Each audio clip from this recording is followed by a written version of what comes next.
ముఖ్యమంత్రి సీఎం ప్రసంగం తీరు చూస్తా ఉంటే మైకులో రంకెలు వేసి గజ్జల లాగేసుకొని పోతరాజు తీరుగా పడేలు కొరడాతో ఆయనకాయన కొట్టుకొని పారిపోయినట్టు ఉన్నది.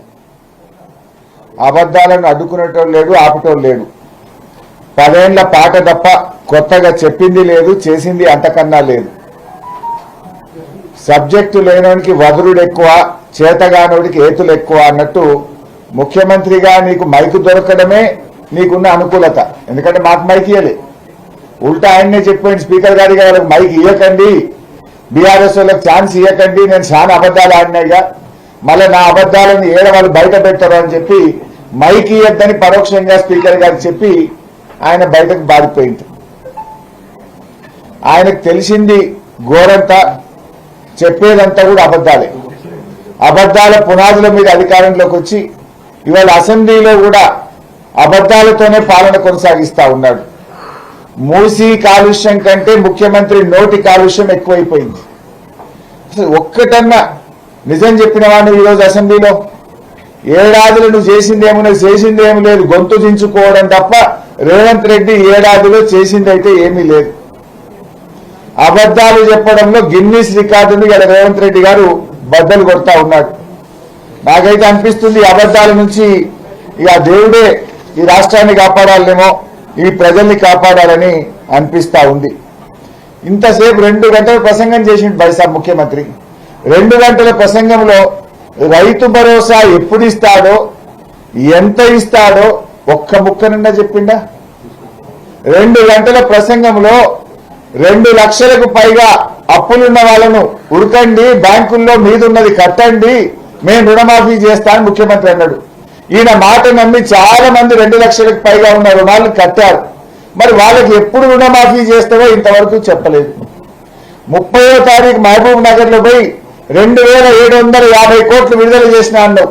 ఇప్పటి వరకు ఏ ఒక్క రైతుకు బ్యాంక్ అకౌంట్ లో పడలేదు. ఎన్ని పచ్చి అబద్ధాలంటే ఆయన పూర్తిగా గోబల్స్ ను మాట్లాడేటువంటి ప్రయత్నం చేస్తా ఉన్నాడు.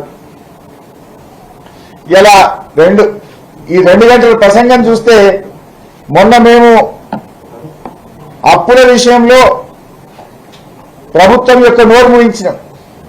ప్రభుత్వం యొక్క అబద్ధాలను లెక్కలతో సహా అంకెలతో సహా చూపించి ఆ ప్రభుత్వాన్ని, ఉప ముఖ్యమంత్రి గారిని ఈ అప్పు 4,17,000 అని బల్ల గుద్ది అసెంబ్లీ సాక్షిగా లెక్కలతో సహా చెప్పి ప్రభుత్వం నోరు మూయించినాం. అంటే ఇవాళంతా కూడా ఆయనకి ఏమైపోయిందంటే ఈ 5-6 రోజుల నుంచి సభలో ప్రభుత్వం తేలిపోయింది, ప్రభుత్వం పలసబడిపోయింది. ఆయన కడుపులో ఉన్నదంతా కూడా ఇవాళ కక్కిందంతా కుక్కేస్తే. ఇవాళ రైతు భరోసా మీద చర్చ అంతా కూడా రాజకీయ ఉపన్యాసమే తప్ప రైతులకేమిస్తాడు, ఎప్పుడు ఇస్తాడు, ఎట్లా ఇస్తాడు, ఒక్క ముక్క కూడా చెప్పలే ఇవాళ రేవంత్ రెడ్డి గారు. అయితే ఇవాళ ఆయన ప్రసంగంలో కొన్ని అంశాలు క్విక్గా నేను చెప్పదలుచుకుంది ఏంటంటే, ఇవాళ ముఖ్యమంత్రి గారు మాట్లాడుతూ ఒక స్కూల్ కట్టిందా అని ఇష్టమైనట్టు మాట్లాడండి. నీకేం తెలుసు? పోదాంపా, ఏ కాన్స్టిట్యున్సీకి పోదాం, కట్టిన గిరిజన గురుకులాలు చూపిస్తాం, కట్టిన మన ఊరు మనబడి పాఠశాలలు చూపిస్తాం. ఇవాళ ఎంత అభివృద్ధి జరిగిందో ఏ కాన్స్టిట్యున్సీకి పోయినా కూడా ప్రజలు చెప్పడానికి రెడీగా ఉంటారు. మాట్లాడుతూ ఏమంటాడు, ఫార్మాసిటీకి విలువైన భూములు సేకరించి అగ్గువకే మేము భూములు కేటాయించినామన్నాడు. నేను రేవంత్ రెడ్డి సవాల్ చేస్తున్నా, మేము ఫార్మాసిటీలో ఏ కంపెనీకైనా 1 ఎకరమన్నా కేటాయించినామా? కేటాయించిందే లేదు, నువ్వు అగ్గువకు కేటాయించినామంటావు. ఇవన్నీ అబద్ధాలు కదా. అబద్ధాలు ఆడడానికి సిగ్గుండాలి. ఒక్క అబద్ధమా? నీ ఉపన్యాసంలో ప్రతి సబ్జెక్ట్ లో నువ్వు అబద్ధాలే మాట్లాడినావు. I'm ready for open discussion. మాకేమో మైక్ ఏమైతివి, ఇక సభానాయకుడు అని ముఖ్యమంత్రి అని నోటికొచ్చినట్టు సొల్లు వాగులు వాగిపోయినావు. నువ్వు ఫార్మాసిటీలో విలువైన భూములు సేకరించినమాట, అగ్గువకు కంపెనీలే కేటాయించినమాట. ఎస్, నేను అడుగుతున్నా, బీఆర్ఎస్ పార్టీ అసలు భూమే కేటాయించదు. అగ్గువకు అనే ప్రశ్న ఎక్కడిది? కేటాయిస్తే ఎవరికి కేటాయించినాం, అగ్గువకి ఇస్తే ఎంత అగ్గువకి ఇచ్చినామో చెప్పు ముఖ్యమంత్రి నువ్వు.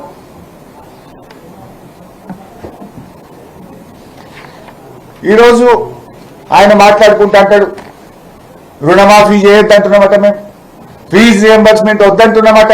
సిగ్గుండాలే మాట్లాడడానికి.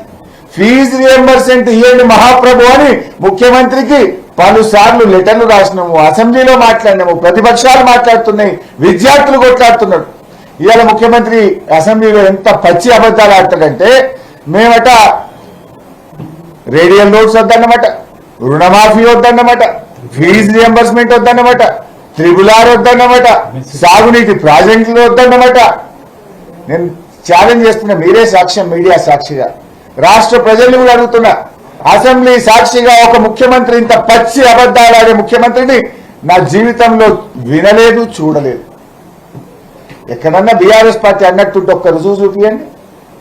మేము ఉల్టా రుణమాఫీ ఎప్పుడు చేస్తావు ముఖ్యమంత్రి, నువ్వు చేస్తే 15 ఆగస్టులో కానీ రుణమాఫీ చేస్తే నేను రాజీనామా చేస్తాను సవాల్ చేసిన. నేను రుణమాఫీ చేయమని నీ మెడలు వచ్చే ప్రయత్నం చేసిన.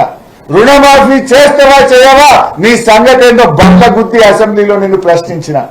ముఖ్యమంత్రి ఎంత సిగ్గు లేకుండా మాట్లాడతారంటే, బీఆర్ఎస్ వాళ్ళు రుణమాఫీ చేయొద్దంటున్నారు, బీఆర్ఎస్ వాళ్ళు ఫీజు రియంబర్స్మెంట్ కట్టద్దంటున్నారు, బీఆర్ఎస్ వాళ్ళు త్రిబులార్ రోడ్ వద్దంటున్నారు, ఆరోగ్యశ్రీ పైసలు ఇవ్వద్దంటున్నారు.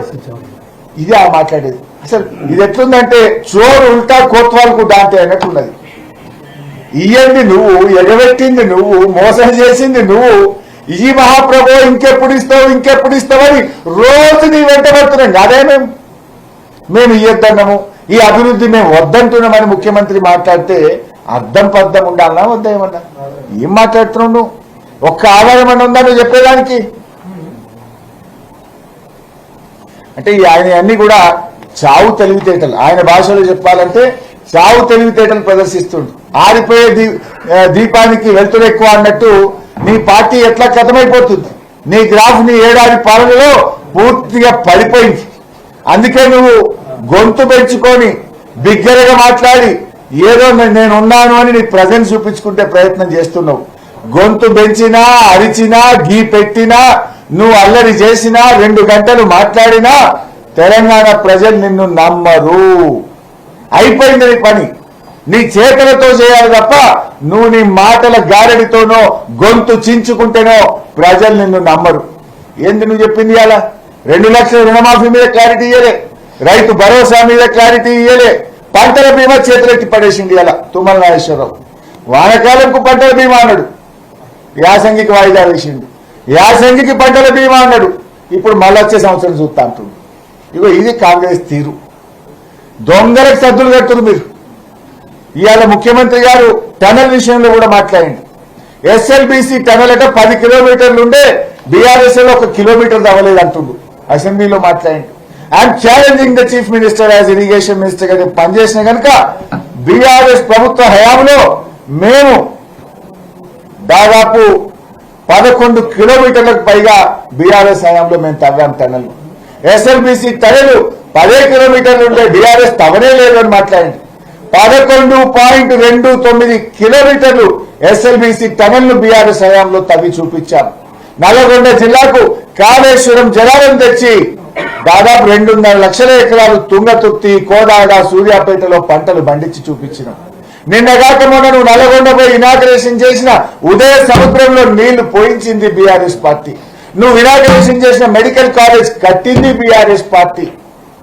అన్ని గోబల్స్ మాట్లాడుతున్నాడు. ఒక్క అబద్ధం, ఒక్క నిజం కూడా చెప్పకుండా అన్ని అబద్ధాలే ముఖ్యమంత్రి గారు ఈరోజు చెప్తా ఉన్నారు.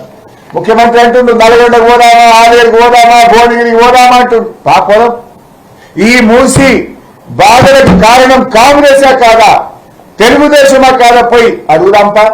50 ఏళ్ల కాంగ్రెస్ పాలన, 16 ఏళ్ల తెలుగుదేశం పాలనలోనే నల్లగొండ, భువనగిరి, ఆలేరు ప్రజల బతుకులాగమైనవి. దాన్ని బాగు చేసే పని మేం చేపట్టినాం. 4-5 వేల కోట్లు ఖర్చు పెట్టి కేసీఆర్ నాయకత్వంలో మూసీలోకి మురికి నీరు పోకుండా ఎస్టీపీలు పెట్టింది బీఆర్ఎస్. కాళేశ్వరం నీళ్లు తెచ్చి మూసీలో గోదావరి జలాలు ప్రవహింపజేయడానికి ప్రణాళికలు చేసింది బీఆర్ఎస్. పోదాంపా ముఖ్యమంత్రి గారు, లగచెర్ల పోయి అడుగుదాంపా. నీ కాన్స్టిట్యున్సీకే పోయి లగచెర్ల రైతులతో మాట్లాడదాం. వస్తానో కూడా గమ్మెల్ని లేకుండా. ఎస్, మేము కూడా వస్తాం. లగచెర్ల పోదాం. మూసీలో బాధితులు ఉన్నారు కదా, మూసీ ఎక్కడైతే నది ప్రారంభమవుతుందో అక్కడి నుంచి నల్గొండ దాకా నడుద్దాంపా. ఎప్పుడు పోదామో డేట్ పెట్టు, వస్తాం. మేము కూడా వస్తాం. ఎన్ని రోజులు నడుస్తామో నడుద్దాం. ఏదో అసెంబ్లీలో మైక్ ఉందని మాట్లాడు కాదు కదా. నీ తీరు ఎట్లున్నదంటే కేవలం దబాయింపులతో నువ్వు ఇవాళ మా మీద ఇవాళ జులుం చేసే ప్రయత్నం చేసినావు. స్పీకర్ గారు కూడా అరే మా క్లారిఫికేషన్ మైక్ ఇవ్వమంటే కనీసం మైక్ కూడా ఇవ్వకుండా ఈ రోజు సభను వాయిదా వేసుకొని వెళ్లిపోయిన పరిస్థితి చూశాం. అప్పుల గురించి మాట్లాడింది ముఖ్యమంత్రి గారు, మరి క్లారిఫికేషన్ మైక్ ఇవ్వాలి కదా. ఈ అప్పుల గురించి అయితే ఒక జోక్ అయిపోయింది బైసా. మీరు కూడా ఒక్కసారి పాత వీడియోలు తీసి ఈ మంత్రులందరూ ఎప్పుడెప్పుడు ఏమేం మాట్లాడిందో ఒక దగ్గరే చూపిస్తే కనీసం వాళ్ళకి సిగ్గన్న వస్తుంది.